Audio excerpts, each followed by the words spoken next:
Melihat performa timnas Indonesia saat kalah 2-3 dari Arab Saudi dalam ronde 4 babak kualifikasi, Kamis 9 Oktober dini hari WIB, wajar ada prasangka bahwa Garuda belum pantas tampil di Piala Dunia 2026.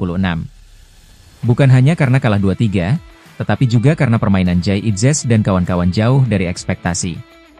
Kekompakan, soliditas, dan harmonisasi tim kabur. Macam tim dadakan. Setidaknya dua hal utama hilang dalam permainan tim merah putih. Pertama, kelompokan saat menyerang dan bertahan, transisi. Kedua, soliditas sistem pertahanan. Transisi yang diterapkan Patrick Kluivert, entah bagaimana, tak lagi bergelombang seperti ombak di pantai. Seolah ada karang besar yang memecahi rama yang sudah terbangun. Bukan salah pemain tentu saja. Mungkin pemain lalai, tetapi mereka hanya mengikuti rencana permainan yang dirancang dalam latihan. Ini soal sistem permainan yang diasah sang pelatih. Pondasi pertahanan yang dibangun juga tak stabil. Siapa mengawal siapa, apa reaksi atas situasi dan kondisi, juga bagaimana merusak serangan lawan, tampak berantakan. Ini kemunduran, jika terpaksa dibandingkan dengan era pelatih sebelumnya. Progres yang kian matang, malah terkikis sedikit demi sedikit, jika tidak dibilang luntur. Reposisi-reposisi dari sang pelatih juga tumpul. Yakob Sayuri misalnya, yang dipaksa menjadi bek sayap dari posisi utamanya sebagai winger, membuat performanya menurun tajam. Menonton laga timnas Indonesia versus Arab Saudi, seperti kembali menyaksikan tim Garuda pada era 2000-an, long pass, umpan lambung. Indonesia seperti kembali ke era kegelapan. Permainan Indonesia kembali ke level tim-tim underdog fase kedua kualifikasi. Indonesia tidak tampil layaknya tim yang pantas bersaing memperebutkan tiket ke pentas Piala Dunia. Karenanya pantas muncul argumentasi timnas Indonesia belum pantas ke Piala Dunia.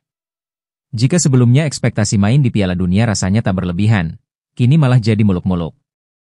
Walau begitu kans timnas Indonesia meraih tiket ke Piala Dunia 2026 belum benar-benar habis. Masih ada asa. Syaratnya satu, menang atas Irak. Jika menang atas Irak, minimal posisi runner-up grup B ronde 4 kualifikasi Piala Dunia 2026 dalam genggaman. Artinya pula Indonesia bisa melaju ke fase kelima zona Asia kualifikasi Piala Dunia 2026, November mendatang. Pertanyaannya, bisakah Indonesia menang atas Irak? Jika mainnya masih seperti melawan Arab Saudi, tentu saja mimpi. Dalam 2 tahun terakhir, Indonesia tak menang atas Irak. Indonesia kalah 2 kali, tandang dan kandang, pada fase kedua kualifikasi Piala Dunia 2026. Timnas Indonesia, yang saat itu dilatih Shin Tae-yong, juga kalah di babak grup Piala Asia 2023-2024. Namun situasi dan kondisi sudah berubah. Pelatih Irak dan Indonesia sudah berganti dan komposisi pemain juga banyak berubah. Duel kali ini adalah titik pertemuan baru.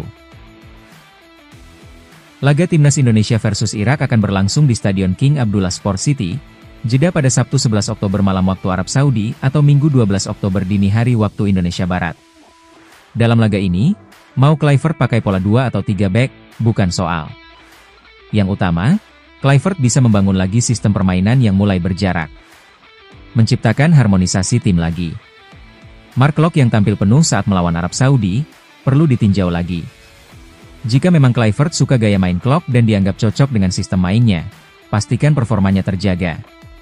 Kalau ball possession memang jadi jantung filosofi sepak bola Kluivert, mereka yang starter perlu dipastikan juga punya kecerdasan umpan. Bukan yang disenggol jatuh. Kalau detail-detail kecil ini sudah dipastikan, ruang ikhlas pasti terbuka. Suporter timnas Indonesia pasti menerima realita, asal tidak main buruk seperti melawan Arab Saudi. Dan, Kluivert perlu sadar bahwa asa ke Piala Dunia 2026 masih ada. Asa itu besar. Bukan kecil.